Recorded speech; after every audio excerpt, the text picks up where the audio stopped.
कि जिनको लगता है कि हमसे नहीं होगा उनको भी करके दिखाना है और न्यूज़पेपर के टॉपर लिस्ट में एक दिन अपना भी नाम छपवाना है। तो स्टूडेंट, अगर आप भी क्लास 12 में हो और 18 फरवरी को हिंदी का पेपर देने जा रहे हो ना, तो अब आपके पास बिल्कुल भी समय नहीं है। आज के इस वीडियो में मैं 18 फरवरी क्लास 12 हिंदी के पेपर में आपका पूरे के पूरे 50 नंबर इस वीडियो में कंप्लीट करवाने वाला हूं।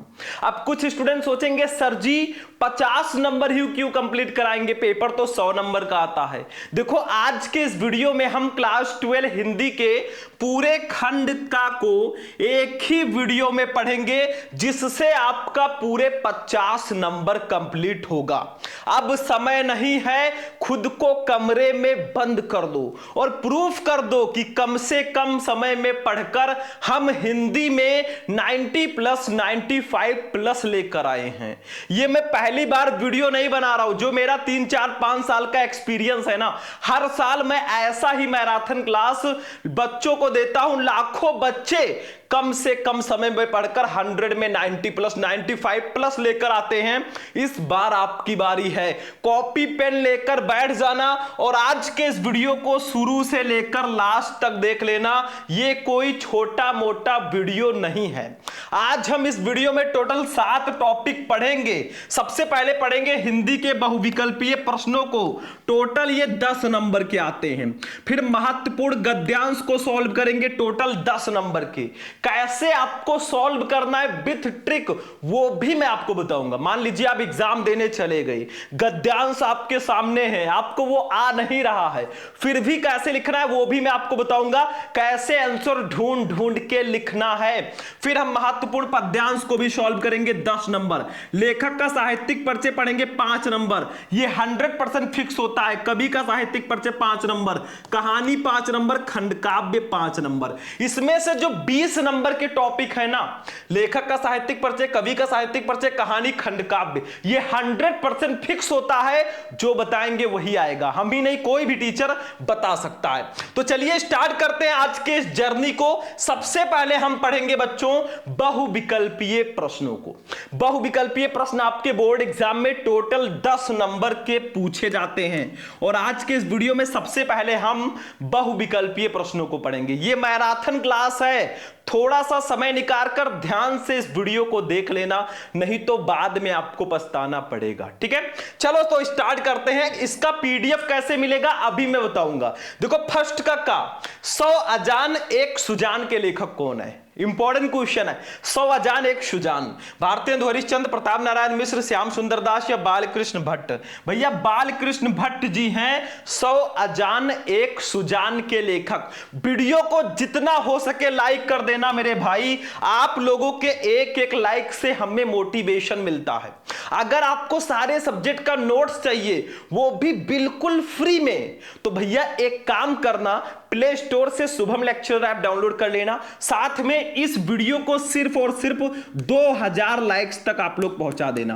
अगर आप 2000 लाइक तक पहुंचा देते हैं इस वीडियो को और 500 कमेंट आप लोग कर देते हैं, सिर्फ 500 कमेंट, ठीक है, तो मैं आपको सारे सब्जेक्ट का जो इंपॉर्टेंट नोट्स है ना बिल्कुल फ्री में दे दूंगा। और मैं दे भी रहा हूं। कहां दे रहा हूं अभी मैं वीडियो के बीच में बताऊंगा, लेकिन आप लोग थोड़ा लाइक कमेंट शेयर और सब्सक्राइब कर दिया करो, इससे हमें मोटिवेशन मिलता है। ठीक है, चलो भैया दूसरे का खा, राष्ट्र का स्वरूप, पहले का खा है, ये खा वाला क्वेश्चन है। राष्ट्र का स्वरूप निबंध के लेखक कौन है बताओ? अरे बहुत इजी है मेरे भाई, आपके 12th में चैप्टर ही है। राष्ट्र का स्वरूप किसने लिखा है? वासुदेव शरण अग्रवाल जी ने लिखा है। हमें ऑप्शन पढ़ने की जरूरत ही नहीं है, सीधा सीधा आंसर पता है क्योंकि हमारा चैप्टर ही है मेरे भाई। इतना भी नहीं पता तो क्या पता। ठीक है, फिर भी टेंशन मत लो, जो अब हम तैयारी करवाएंगे ना कम से कम समय में, कहीं भी आपको ऐसा वीडियो नहीं मिलेगा। अगर आधी रात को भी देख रहे हो 17 फरवरी को, तो ये वीडियो देखकर चले जाना, मैं गारंटी लेता हूं 50 तो आपका कंप्लीट है। बाकी मैं मैराथन क्लासेज मैंने आपको दिए हैं वो जाकर देखो, और भी आगे आपको मिलते रहेंगे। ठीक है। चलो गा वाला, ध्रुव यात्रा कहानी के लेखक कौन है? ध्रुव यात्रा के लेखक कौन है बताओ? अमरकांत, मुंशी प्रेमचंद, यशपाल या जैनेन्द्र कुमार? भैया जैनेन्द्र कुमार जी हैं ध्रुव यात्रा के लेखक। चौथा ऑप्शन बिल्कुल सही है। कैसे आपको पीडीएफ फ्री मिलेगा अभी मैं बताऊंगा, पहले वीडियो को ध्यान से देखो, ठीक है। चलो घा वाला क्वेश्चन देखो, विद्यानिवास मिश्र निबंधकार हैं, किस प्रकार के निबंधकार हैं? ललित निबंधों के, विचारात्मक निबंधों के, मनोवैज्ञानिक निबंधों के या भावनात्मक निबंधों के? तो इसका राइट आंसर होगा ललित निबंधों के। विद्यानिवास मिश्र जी जो है ना, ये ललित निबंधों के लेखक हैं, ललित निबंधों के रचनाकार हैं। बिल्कुल फ्री का क्वेश्चन है। मैंने आपको ऑब्जेक्टिव क्वेश्चन जो हिंदी के हैं ना 50-50, 100 क्वेश्चन करके मैंने सारे क्वेश्चन कंप्लीट कराए हैं। कोई भी बच्चा नहीं कह सकता कि सर आपने नहीं पढ़ाया है। जाकर देखो और साथ में जो मैं पढ़ा रहा हूं इसको भी ध्यान से देखो। अंगा, भाषा और आधुनिकता के लेखक कौन है? अब ये भी चैप्टर आपके 12th में है, बताओ कौन है? प्रोजी वासुदेव शरण अग्रवाल, डॉक्टर एपीजे अब्दुल कलाम, प्रोजी सुंदर रेड्डी या हजारी प्रसाद द्विवेदी?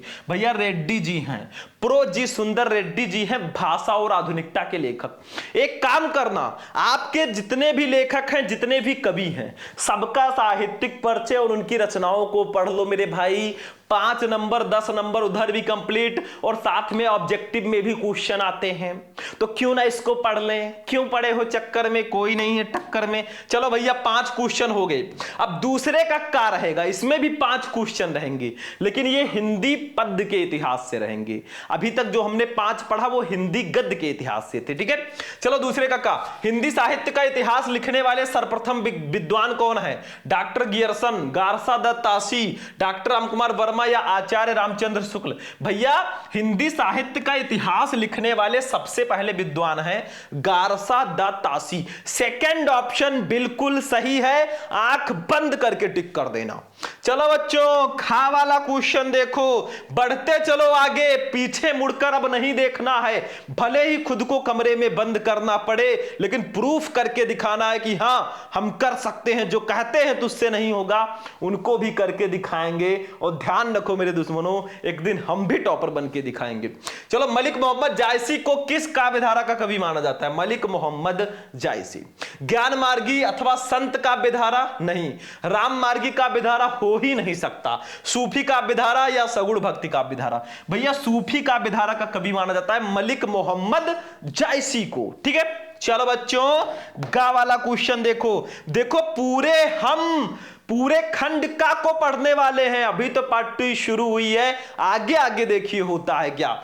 गा वाला, रीतिकाल को श्रृंगार काल नाम किसने दिया है? मिश्र बंधुओं ने, रामशंकर शुक्ल रसाल ने, विश्वनाथ प्रसाद मिश्र ने या आचार्य रामचंद्र शुक्ल ने? मेरे भाई तो विश्वनाथ प्रसाद मिश्र जी ने रीतिकाल को श्रृंगार काल नाम दिया है। बिल्कुल हलवा है। चलो बच्चों घा वाला क्वेश्चन देख लो। लहर के रचनाकार हैं कौन है? लहर के रचनाकार कौन है? महादेवी वर्मा, जयशंकर प्रसाद, सूर्यकांत त्रिपाठी निराला या डॉक्टर रामकुमार वर्मा? आंसू, लहर, झरना, कामायनी, ये सब जो रचना है जयशंकर प्रसाद जी की है। आंख बंद करके टिक करो, नंबर आपको एग्जामिनर आंख बंद करके दे देगा। अंगा नंबर क्वेश्चन पे आ जाओ बच्चा बाड़ी। हिरोशिमा कविता के रचनाकार कौन है? हिरोशिमा, रामधारी सिंह दिनकर, सच्चिदानंद, हीरानंद, वात्स्यायनज्ञे, महादेवी वर्मा या माखनलाल चतुर्वेदी? भैया हिरोशिमा के रचनाकार हैं अज्ञे जी। दूसरा ऑप्शन बिल्कुल सही है। 10 बहुविकल्पीय प्रश्न मैंने आपको बता दिए आज, 10 नंबर के ये आएंगे।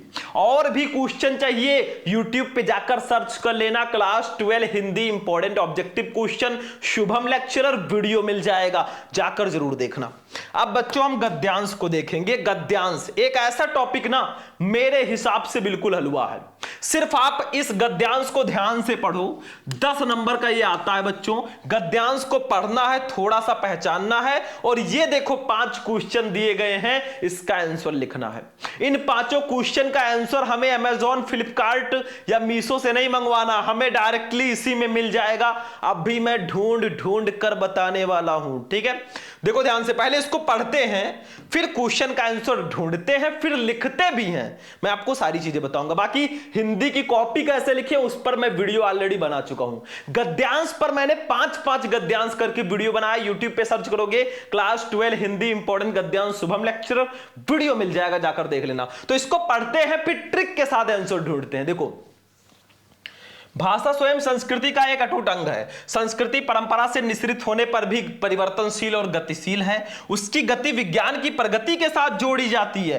वैज्ञानिक आविष्कारों के प्रभाव के कारण उद्भूत नई सांस्कृतिक हलचलों को शाब्दिक रूप देने के लिए भाषा के परंपरागत प्रयोग पर्याप्त नहीं है। इसके लिए नए प्रयोगों की, नई भाव योजनाओं को व्यक्त करने के लिए नए शब्दों की खोज की महती आवश्यकता है। तो देखो भैया, आप ध्यान से क्वेश्चन किस चैप्टर का है बता सकते हो? भाषा आ गया। अब भाषा आ गया तो ये भाषा और आधुनिकता चैप्टर का गद्यांश है। इसके लेखक हैं प्रो जी सुंदर रेड्डी जी। आंख बंद करके टिक कर देना, नंबर मिल जाएगा मेरे भाई। चलो भैया, तो उपरोक्त गद्यांश के पाठ और लेखक का नाम लिखिए। 2 नंबर आपको इसी का मिलेगा। पाठ का नाम भाषा और आधुनिकता, लेखक का नाम प्रो जी सुंदर रेड्डी, 2 नंबर कंप्लीट। दूसरा क्वेश्चन है रेखांकित अंश की व्याख्या कीजिए। आपको यहां से यहां तक जिसके नीचे रेखाएं हैं इसकी व्याख्या करनी है। जैसे वैज्ञानिक आविष्कारों के प्रभाव के कारण उद्भूत नई सांस्कृतिक हलचलों को शाब्दिक रूप देने के लिए भाषा के परंपरागत प्रयोग पर्याप्त नहीं है। इसके लिए नए शब्द, नए प्रयोगों की, नई भाव योजनाओं को व्यक्त करने के लिए नए शब्दों की खोज की महती आवश्यकता है। इसकी अभी हम व्याख्या कर देंगे अपनी भाषा में। भैया हिंदी को इंग्लिश में नहीं लिखना, हमें हिंदी में ही लिखना है। थोड़ा बहुत चेंज करके, उसी को थोड़ा चेंज करके लिख दो, नंबर मिल जाएगा। ठीक है, चलो तीसरा, प्रस्तुत अवतरण के माध्यम से लेखक ने किस बात पर बल दिया है? बताओ, इस अवतरण के माध्यम से लेखक ने किस बात पर बल दिया है, मतलब उन्होंने क्या समझाने का प्रयास किया है, ये आपसे क्वेश्चन किया जा रहा है। तो क्या किया है, जो देखो, ये प्रस्तुत गद्यावतरण में लेखक ने विज्ञान की प्रगति के कारण जो सांस्कृतिक परिवर्तन होता है उसे शब्दों द्वारा व्यक्त करने के लिए भाषा में नए प्रयोगों की आवश्यकता पर बल दिया है। देखो, हर एक क्वेश्चन का आंसर आपको डायरेक्टली गद्यांश में नहीं मिलेगा। जैसे देखो, ये तीसरा क्वेश्चन था, थोड़ा सा आपको फंसाने का प्रयास किया जा रहा है। चौथा देखो, इसका आंसर डायरेक्ट मिल जाएगा। देखो, संस्कृति का एक अटूट अंग क्या है? तो अटूट अंग, संस्कृति, ये सब कीवर्ड है। ये देखो, भाषा स्वयं संस्कृति का एक अटूट अंग है। पहले ही लाइन में इसका आंसर दिया गया है। देखो कितना आसान है। तो बहुत सारे क्वेश्चन इसमें, 2-3 क्वेश्चन जो है बहुत आसान होते हैं, मैं भी मानता हूं, बाकी मैं आपको भी जानता हूं। चलो चौथा, 5वां, किसकी गति विज्ञान की प्रगति के साथ जोड़ी जाती है? तो देखो यहां पे, संस्कृति परंपरा से निश्रित होने पर भी परिवर्तनशील और गतिशील है। उसकी गति विज्ञान की प्रगति के साथ जोड़ी जाती है। किसकी? संस्कृति की गति, हमारे कल्चर की गति। तो संस्कृति की गति विज्ञान की प्रगति के साथ जोड़ी जाती है। सिंपल सा आंसर है, कुछ करना नहीं है मेरे भाई। तो देखो, यही हम लिख देंगे। अब जब इसको हम सॉल्व करेंगे ऐसे लिखेंगे, भाषा स्वयं ... करके आवश्यकता है। इसको लिखना जरूरी होता है मेरे भाई, जैसे हमने यहां पे लिखा है। देखो, ये भाषा स्वयं ... करके आवश्यकता है। पहला क्वेश्चन हमारा था कि उपरोक्त गद्यांश के पाठ और लेखक का नाम लिखिए। हमें पाठ का नाम और लेखक का नाम लिखना है, तो हम डायरेक्ट भी लिख सकते हैं, पाठ का नाम भाषा और आधुनिकता, लेखक का नाम प्रो जी सुंदर रेड्डी। लेकिन हम एज अ संदर्भ भी लिख सकते हैं, नो प्रॉब्लम। देखो, संदर्भ, प्रस्तुत गद्यांश हमारी पाठ्यपुस्तक के गद्य भाग में संकलित तथा श्रेष्ठ विचारक व निबंधकार प्रो जी सुंदर रेड्डी द्वारा लिखित भाषा और आधुनिकता नामक शीर्षक निबंध से अवतरित है। 2 नंबर कंप्लीट। ये हो गया लेखक का नाम, ये हो गया पाठ का नाम, और 2 नंबर फ्री में आपके नाम। ठीक है, चलो भैया नोट करते रहो, बाकी सारे नोट्स मैं आपको दे रहा हूं बिल्कुल फ्री में। जाकर हमारे शुभम लेक्चरर ऐप को डाउनलोड कर दो, वहीं पर आपको सारे नोट्स मिलेंगे। प्ले स्टोर पे जाओ, शुभम लेक्चरर ऐप डाउनलोड कर लो, सारे इंपॉर्टेंट नोट्स वहां पे बिल्कुल फ्री मैंने कर दिए हैं भाई। एक लाइक तो बनता है, बहुत मेहनत से मैंने नोट्स बनाया और आपके लिए बाय द वे मैंने फ्री कर दिया कि हमारे बच्चे जो है लास्ट में अच्छे से अध्ययन कर सके। लाइक कर देना भाई, बाकी आपकी मर्जी है, कुछ जाएगा नहीं, पैसा तो लगता नहीं है लाइक के। ठीक है, ठीक है, लाइक सब्सक्राइब कर लिया करो, आप ही को वीडियो मिलेगा। दूसरा, रेखांकित अंश की व्याख्या कीजिए। आपको इसकी व्याख्या करनी है। आजा, ओम देखो रेखांकित अंश की व्याख्या, वैज्ञानिक आविष्कारों के प्रभाव के कारण उद्भूत नई सांस्कृतिक हलचलों को शाब्दिक रूप देने के लिए भाषा के परंपरागत प्रयोग पर्याप्त नहीं है। इसके लिए नए प्रयोगों की, नई भाव योजनाओं को व्यक्त करने के लिए नए शब्दों की खोज की महती आवश्यकता है। इसी की व्याख्या करनी है, वो भी अपने शब्दों में। चलो भैया इसी को चेंज करके लिखेंगे हम, एक प्यारा सा हेडिंग डालेंगे, क्या? रेखांकित अंश की व्याख्या। ये देखो हमने हेडिंग डाल दिया रेखांकित अंश की व्याख्या, डाल दिया। लिखो, भाषा में जो प्रयोग प्राचीन काल से चले आ रहे हैं वे नए सांस्कृतिक परिवर्तनों को व्यक्त करने में समर्थ नहीं है। नित्य प्रति संस्कृति में हुए परिवर्तनों को भाषा द्वारा व्यक्त करने के लिए भाषा में नए नए प्रयोगों, नए नए शब्दों की खोज का कार्य होना बहुत आवश्यक है, जिससे बदलते हुए नए भावों को उचित रूप से व्यक्त किया जा सके। बस हो गया, उसी को तोड़ मोड़ के मैंने लिख दिया, नंबर मिल गया। थोड़ा बहुत चेंज करके लिख दो भैया, मंत्र नहीं पढ़ना हमें, 2 नंबर यहां पर भी फिक्स हो गया। चीजें बहुत आसान है, सिर्फ समझने वाला चाहिए, ठीक है। टॉपर बनना आसान है, पढ़ने वाला चाहिए। चलो तीसरा, प्रस्तुत अवतरण के माध्यम से लेखक ने किस बात पर बल दिया है? इस अवतरण के माध्यम से, इस गद्यांश के माध्यम से लेखक ने किस बात पर बल दिया? तो देखो ये तीसरा, प्रस्तुत गद्यावतरण में लेखक ने विज्ञान की प्रगति के कारण जो सांस्कृतिक परिवर्तन होता है उसे शब्दों द्वारा व्यक्त करने के लिए भाषा में नए प्रयोगों की आवश्यकता पर बल दिया है। 2 नंबर यहां पर भी कंप्लीट। आसान नहीं है, हलवा है। बाकी अगर बोर्ड एग्जाम में अच्छा नंबर आ गया तो आप ही का भाई जलवा है। चलो चौथा, संस्कृति का एक अटूट अंग क्या है? तो भाषा स्वयं संस्कृति का एक अटूट अंग है। तो ऐसे लिख देंगे, देखो ये, आजा भाई आजा। देखो ये चौथा, संस्कृति का एक अटूट अंग भाषा है। 2 नंबर कंप्लीट। अगला क्वेश्चन देखो, स्टार्टिंग के जो दोनों क्वेश्चन है ना, पाठ का नाम, लेखक का नाम, रेखांकित अंश की व्याख्या, थोड़ा सा दिमाग लगाना है, बाकी सब हलवा है।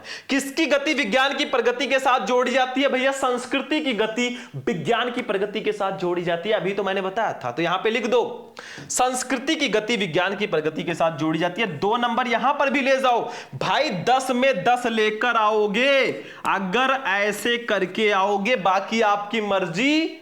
अगर नहीं पढ़ोगे तो प्रॉब्लम में जाओगे।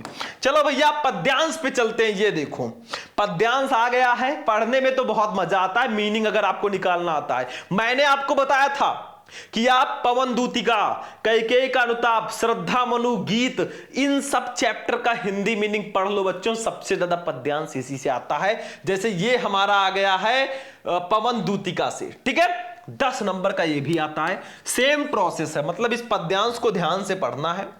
इसके नीचे 5 क्वेश्चन है, 5 का आंसर देना है। लेकिन पद्यांश के लिए मेरे भाई हिंदी मीनिंग आना चाहिए। गद्यांश में तो हम ट्रिक लगाकर समझ जाते हैं, लेकिन गद्यांश में भी आप पाठ का नाम, उसके लेखक का नाम पहले से ही याद करके लिखना, बाकी सब आसान है। तो भैया इसको पढ़ते हैं पद्यांश को, हिंदी मीनिंग निकालते हैं। देखो होता क्या है कि राधा जी को छोड़ के श्री कृष्ण जी जो है चले गए हैं। अब राधा जी पवन को अपना दूत बनाकर तो भेजती हैं, लेकिन वो पवन से अपनी विरह व्यथा का वर्णन करते हुए कहती हैं, मेरे प्यारे नव जलद से कंज से नेत्र वाले, मेरे प्रिय नव जलद मतलब नए मेघों के समान रूप वाले, और कंज मतलब कमल के समान नेत्र वाले, आंखों वाले, जाके आए ना मधुवन से। वो मधुवन से चले गए हैं और अभी तक वापस नहीं आए हैं, और ना भेजा कोई संदेशा और ना ही उन्होंने कोई संदेशा भेजा। मतलब राधा जी पवन से कहती हैं कि मेरे प्रिय मतलब मेरे नए बादलों के समान रूप वाले और कमल के समान नेत्र वाले मेरे प्रिय श्री कृष्ण जो है वो हमको छोड़ के मधुवन से चले गए हैं और अभी तक वो वापस नहीं आए हैं और उन्होंने हमारे लिए कोई संदेशा भी नहीं भेजा है। मैं रो रो के प्रिय विरह से बाउली हो रही, मैं रो रो कर प्रिय मतलब श्री कृष्ण जी के विरह से बिछड़ने से बाउली पागल सी होती जा रही हूं। जाके मेरी सब दुख कथा श्याम को तू सुना दे, जाओ और मेरी सारी दुख कथा तुम श्याम को सुना दो।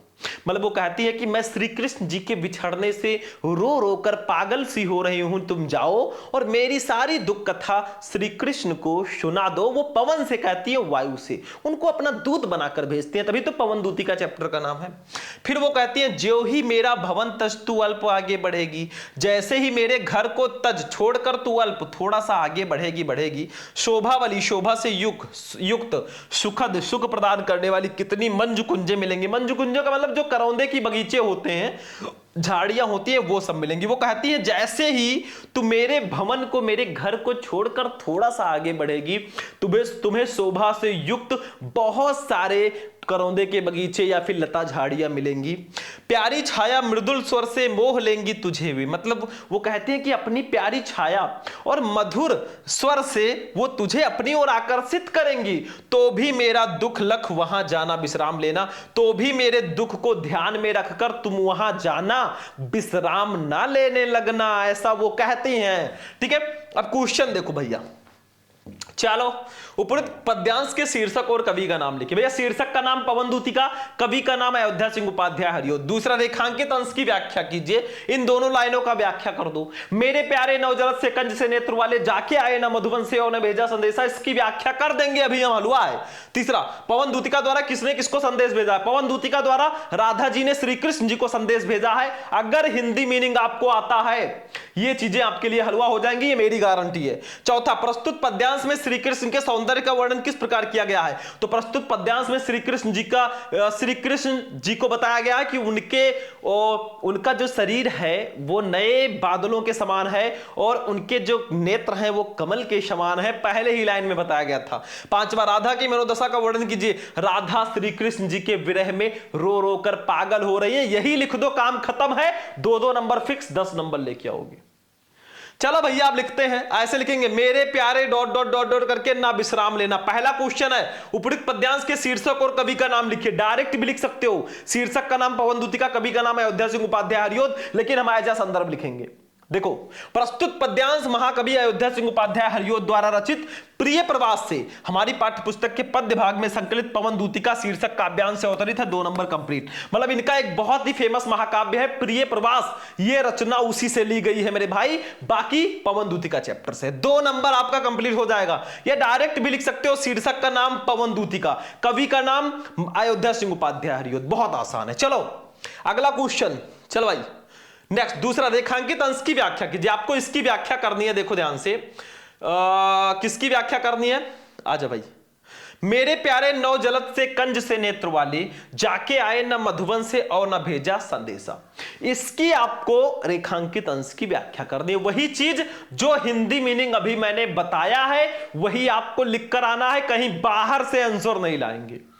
देखो ध्यान से, रेखांकित अंश की व्याख्या हेडिंग डालेंगे, लिखेंगे, राधिका पवन दूतिका से अपनी विरह व्यथा का वर्णन करते हुए कहती है कि नए मेघों जैसी शोभा से युक्त और कमल के समान नेत्र वाले मेरे प्रिय श्री कृष्ण मथुरा चले गए हैं और अभी तक वापस नहीं आए हैं और ना ही उन्होंने वहां से मेरे लिए कोई संदेशा भेजा। 2 नंबर कंप्लीट। अगर मीनिंग आता है समझ लो भाई, आपका बल्ले बल्ले है। तीसरा क्वेश्चन देखो, क्वेश्चन नंबर 3, मतलब ऐसे ही हम 5 क्वेश्चन का आंसर देंगे और लिखना कैसे वो भी मैंने बता दिया। बाकी हिंदी की कॉपी कैसे लिखें उस पर मैं वीडियो बना चुका हूं, जाकर देख लेना। तीसरा, पवन दूतिका द्वारा किसने किसको संदेश भेजा है?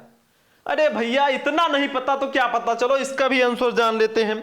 पवन दूतिका द्वारा, राधा पवन दूतिका द्वारा नहीं, यहां से पवन दूतिका द्वारा राधा ने कृष्ण को संदेश भेजा। 2 नंबर कंप्लीट, काम खत्म। बहुत आसान है मेरे भाई, हलवा है। अगर आप स्टार्टिंग के 2 क्वेश्चन करने में सक्षम है ना तो बाकी चीजें आसान हो जाती हैं। चौथा, प्रस्तुत पद्यांश में श्री कृष्ण के सौंदर्य का वर्णन किस प्रकार किया गया है? श्री कृष्ण जी के सुंदरता का वर्णन कैसे किया गया है इस पद्यांश में, तो वो भी देख लो।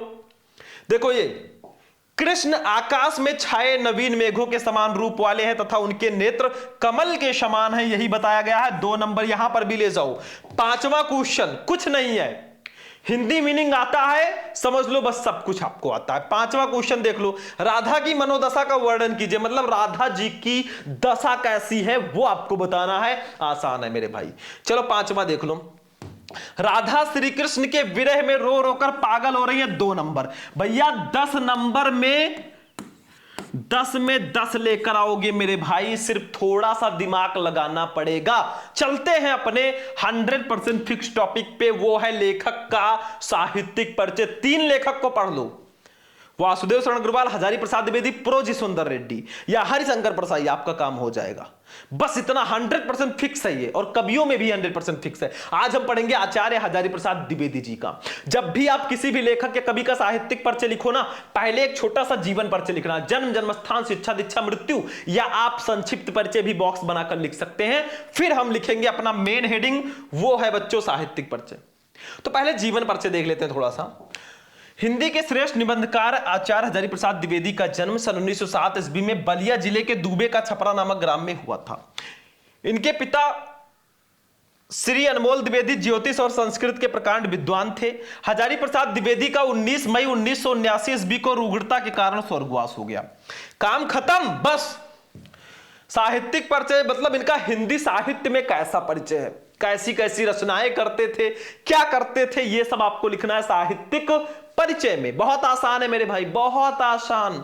देखो, हजारी प्रसाद द्विवेदी साहित्य के प्रख्यात निबंधकार, इतिहास लेखक, अन्वेषक, आलोचक, संपादक तथा उपन्यासकार के अतिरिक्त कुशल वक्ता और सफल अध्यापक भी थे। वे मौलिक चिंतक, भारतीय संस्कृति और इतिहास के मर्मज्ञ, बांग्ला तथा संस्कृत के प्रकांड विद्वान थे। भाई जो जो थे वो सब लिख दो। अगर कोई उनको अवार्ड मिला है, कोई उपाधि मिली है, वो भी लिखना है। इनके साहित्य पर संस्कृत भाषा आचार्य रामचंद्र शुक्ल और रविंद्रनाथ ठाकुर का स्पष्ट प्रभाव है। इन्होंने विश्व भारती और अभिनव भारतीय ग्रंथमाला का संपादन किया। इन्होंने नित्य प्रति के जीवन की गतिविधियों और अनुभूतियों की मार्मिकता के साथ चित्रण किया है। ये हिंदी ललित निबंध लेखकों में अग्रगण्य हैं। द्विवेदी जी की साहित्य सेवा को डी लिट, पद्म भूषण और मंगला प्रसाद पारितोषिक से सम्मानित किया गया। 3 नंबर इसका मिलेगा आपको, और 2 नंबर मिलेगा रचनाओं का। ये देखो रचनाएं, इनकी प्रमुख रचनाएं निम्न है। निबंध संग्रह में अशोक के फूल, कुटज, विचार प्रवाह, विचार और वितर्क, आलोक पर्व, कल्पलता। आलोचना साहित्य में सूरदास, कालिदास की लालित्य योजना, कबीर, साहित्य सहचर, साहित्य का मर्म। इतिहास में हिंदी साहित्य की भूमिका, हिंदी साहित्य का आदिकाल, हिंदी साहित्य। उपन्यास में बाण भट्ट की आत्मकथा, चारुचंद्र लेख, पुनर्नवा और रामदास का पोथा। ऐसे हेडिंग डाल डाल के लिखोगे ना, चांसेस बढ़ जाएंगे नंबर आने के। चल भाई 2 नंबर इसका भी, मतलब 5 में 5 कंप्लीट हो गया। चलो कवियों पे चलते हैं। बाकी भैया मैंने सारे इंपॉर्टेंट जो जीवन परिचय हैं एक ही वीडियो में बता रखा है, लेखक और कवि दोनों का। आप लोग सर्च करना क्लास 12 हिंदी इंपॉर्टेंट जीवन परिचय शुभम लेक्चर, वीडियो मिल जाएगा, जाकर जरूर देखना। बाकी राम राम। चलो अब चलते हैं जयशंकर प्रसाद जी पर भैया। हमारे जो वो हैं कवियों में काफी ज्यादा इंपॉर्टेंट हैं ये। बाकी आप 4 कवियों का पढ़ लेना, मैथिली शरण गुप्त, जयशंकर प्रसाद, रामधारी सिंह दिनकर, सुमित्रानंदन पंत, या किसी एक को हटाकर आप महादेवी को पढ़ लेना। 4 ही पढ़ना है क्योंकि इसमें चैप्टर ज्यादा है तो कवि भी थोड़े ज्यादा होंगे, ठीक है, तो हमें रिस्क नहीं लेना। तो आज हम पढ़ेंगे जयशंकर प्रसाद। सेम पहले जीवन परिचय। जयशंकर प्रसाद का जन्म काशी के एक प्रतिष्ठित वैश्य परिवार में सन 1889 ईस्वी में हुआ था। इनके पिता का नाम देवी प्रसाद था। प्रसाद जी की प्रारंभिक शिक्षा घर पर ही हुई और सन 1937 ईस्वी में अल्प अवस्था में ही ये क्षय रोग से ग्रस्त होकर स्वर्ग सिधार गए। काम हो गया, बस खत्म, टाटा बाय बाय। ठीक है, अगला देखो साहित्यिक परिचय। श्री जयशंकर प्रसाद छायावाद के प्रवर्तक, नाटककार, कथाकार, नायक तथा उपन्यासकार भी थे। विशुद्ध मानवतावादी दृष्टिकोण वाले प्रसाद जी ने अपने काव्य में आध्यात्मिक आनंदवाद की प्रतिष्ठा की है। प्रेम और सौंदर्य इनके काव्य के प्रमुख विषय रहे हैं, किंतु मानवीय संवेदना उनकी कविता का प्राण है। प्रसाद जी ने नाटक, उपन्यास, कहानी, निबंध आदि सभी साहित्यिक विधाओं पर अपनी लेखनी चलाई और अपने कृतित्व से इन्हें अलंकृत किया। हो गया, कंप्लीट है भैया, पूरे पूरे आपके नंबर फिक्स हैं। रचनाएं देख लो, 3 नंबर उसका, 2 नंबर रचनाओं का। जयशंकर प्रसाद जी की रचनाएं निम्न है। काव्य ग्रंथ में आंसू लहर, झरना, कामायनी। कहानी में आकाशदीप, इंद्रजाल, प्रतिध्वनि, आंधी। उपन्यास में कंकाल, तितली, इरावती अपूर्ण है, ठीक है। निबंध में काव्य और कला तथा अन्य निबंध। चंपू में प्रेम राज्य, 2 नंबर इसका मिल गया। 5 में 5 लाओगे अगर ऐसे करके आओगे। बाकी नेक्स्ट, अब कहानी पे चलते हैं। कहानी में आज हम पंचलाइट कहानी का सारांश पढ़ेंगे। मेरे भाई मैंने आपको पंचलाइट कहानी का सारांश अलग से समझाया था, बहुत अच्छे से अपनी भाषा में। उस वीडियो को लाखों बच्चों ने देखा, आप क्यों नहीं देख रहे हो? यूट्यूब पे जाओ, सर्च करो पंचलाइट कहानी का सारांश शुभम लेक्चर, वीडियो मिल जाएगा, जाकर जरूर देख लेना क्योंकि बहुत ज्यादा स्पेशल वीडियो है। ये मैं नहीं कह रहा, ये रिकॉर्ड बोल रहा है। तो पंचलाइट कहानी का सारांश पढ़ते हैं, देख लो थोड़ा सा। यहां पे भी मैं थोड़ा बहुत समझा दूंगा, बाकी मैंने अलग से वीडियो बना रखा। जो चीजें स्पेशल होती है ना वो स्पेशल होती है। देखो, पंचलाइट रेणु जी की आंचलिक कहानी है। कहानी में फणीश्वरनाथ रेणु, रेणु का मतलब फणीश्वरनाथ रेणु जी की कहानी है। कहानी में बिहार के एक पिछड़े प्रदेश का सुंदर चित्रण प्रस्तुत किया गया है। महतो टोली में अशिक्षित लोग हैं, उन्होंने रामनवमी के मेले में पेट्रोमैक्स खरीदा, जिसे वे पंचलाइट कहते हैं। पंचलाइट को ये सीधे साधे लोग सम्मान की चीज समझते हैं। पंचलाइट को देखने के लिए टोली के सभी बालक, औरतें और मर्द इकट्ठे हो जाते हैं। सरदार अपनी पत्नी को आदेश देता है कि शुभ कार्य को करने से पहले वो पूजा पाठ का प्रबंध कर ले। सभी उत्साहित है, परंतु समस्या उठती है कि पंचलाइट को जलाएगा कौन। सीधे साधे लोग पेट्रोमैक्स को जलाना भी नहीं जानते। मतलब सारे टोली के लोग जो है ना, ये लोग प्लानिंग करते हैं कि पंचलाइट लेकर आना है, पेट्रोमैक्स। अब लेकर तो आ गए, लेकिन जलाना ही कोई नहीं जानता। अब एंट्री होगी हमारे हीरो की। देखो, इस टोली में गोधन नाम का एक युवक है, ये हीरो है। वो गांव की मुनरी नाम की एक युवती से प्रेम करता है, और अगर हीरो हो, हीरोइन ना हो तो मूवी बेकार है, ठीक है। तो मुनरी नाम की एक लड़की से प्रेम करता है। मुनरी की मां ने पंचों से शिकायत की है गोधन की कि वो उसके घर के सामने से सिनेमा का गाना गाकर निकलता है। अब अगर भाई गोधन मुनरी से प्यार करता है तो उसके घर से गाना वाना गाकर निकलेगा, सनम रे मैं तेरा सनम हूं अरे। अब क्या होता है कि मुनरी की मां जो गुलरी काकी है ना, वो पंचायत वालों से शिकायत कर देती है कि गोधन मेरे सामने से, मेरे घर के सामने से सलीमा का गाना गाकर निकलता है और मेरी मुनरी पे लाइन मारता है। भाई मतलब थोड़ा बहुत प्यार है। होता क्या है, इस कारण पंचों ने उसे जात से निकाल दिया था। मतलब पंचायत वालों ने उसे गांव से ही निकाल दिया, ठीक है। मुनरी को पता है कि गोधन पंचलाइट जला सकता है। अब भैया काम लगेगा गोधन का, क्योंकि गांव में आया है पंचलाइट। नहीं जला पाए तो अगल आसपास वाले गांव वाले बहुत बेइज्जती करेंगे भाई, मजा लेंगे। तो वही अब क्या होगा, गोधन जो है पंचलाइट जला सकता है। वो चतुराई से ये बात पंचों तक पहुंचा देती है। पंच गोधन को पुनः जाति में ले लेते हैं, वो बुलाते हैं गोधन को पुनः जाति में वो ले लेते हैं। क्यों? क्योंकि पंचलाइट वो जला देता है, क्योंकि वो पंचलाइट जला देता है। मतलब अगर उनको अपने गांव की इज्जत बचानी है तो पंचलाइट जलाना है। अब वो गोधन को पुनः बुलाते हैं, उनसे पंचलाइट जलवाते हैं, अपने गांव में रख लेते हैं।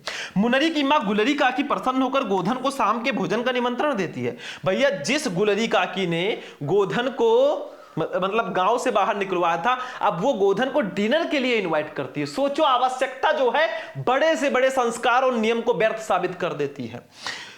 पंच भी अति उत्साहित होकर गोधन को कह देते हैं, तुम्हारा सात खून माफ, खूब गाओ सलीमा का गाना। वो भी कहते हैं कि तुम्हारा सात खून माफ, अब गाओ सलीमा का गाना, सनम रे मैं तेरा सनम हूं अरे। पंचलाइट की रोशनी में लोग भजन कीर्तन करते हैं तथा उत्सव मनाते हैं। कहानी का कथानक सजीव है। सीधे साधे अनपढ़ लोग की संवेदनाओं को वाणी देने में रेणु जी समर्थ रहे हैं। इस कहानी में आंचलिक जीवन की सजीव झांकी प्रस्तुत की गई है। भैया हो गया 5 नंबर फिक्स। आप पंचलाइट और बहादुर 2 कहानी पढ़ दो, फिक्स है नंबर। बाकी देखो 45 नंबर का हमारा हो गया। देखो 10 नंबर का बहुविकल्पीय, 10 नंबर का गद्यांश, 10 नंबर का पद्यांश, 10 नंबर का साहित्यिक परिचय, 5 नंबर की कहानी। 5 नंबर का आपका आता है खंड काव्य। खंड काव्य जो होता है मेरे भाई जिला वाइज होता है। जैसे यूपी में कई जिले हैं, कुछ जिलों में मुक्तिया, कुछ जिलों में रश्मि रथी, कुछ जिलों में आलोकप्रीत, कुछ जिलों में त्यागपति, कुछ जिलों में श्रवण कुमार। तो आप किस जिले से हो, आप में कौन सा खंड काव्य है, कमेंट कर देना और उसी को पढ़ना आप लोग। फिर ये 50 नंबर आपका फिक्स हो जाएगा। यानी कि खंड का जो है हमारा पूरा फाइनल हो चुका है। चले अब खंड खा पे चले। तो स्टूडेंट आज का जो हमारा ये मैराथन क्लास है, ये जो वीडियो है यहीं पर फिनिश होगा। मैंने आपसे कहा था आज मैं 50 नंबर कंप्लीट कराऊंगा। अगर आपको खंड खा चाहिए कमेंट करो, नेक्स्ट पार्ट के लिए मैं वीडियो ले आऊंगा। बाकी वीडियो कैसा लगा, वीडियो पसंद आया वीडियो को लाइक कर देना, चैनल पर नए चैनल को भी सब्सक्राइब कर लेना। बाकी चलते हैं, फिर मिलेंगे किसी नेक्स्ट वीडियो में नेक्स्ट टॉपिक के साथ। तब तक के लिए जय हिंद।